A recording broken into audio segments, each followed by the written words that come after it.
jërë ngeen jëf seen ànd ak seen YouTube TAS info bu dee kan nga aboneel lu jëm ci li nga xam ne moo di weer week ak gudd doxam ak ya ci aju ki nga xam ne nag moo di chercheur bi koy topp ci ni muy doxee kanam yi yënguto mu di kii di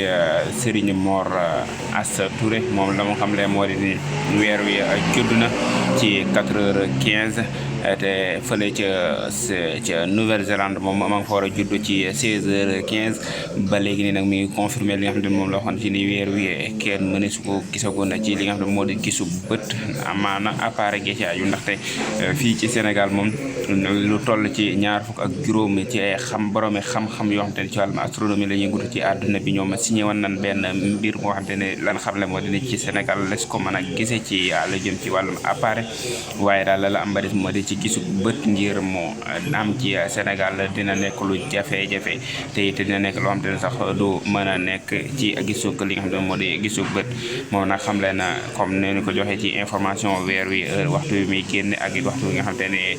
ci lay génn ci yeneen dëkk ci ak juddoom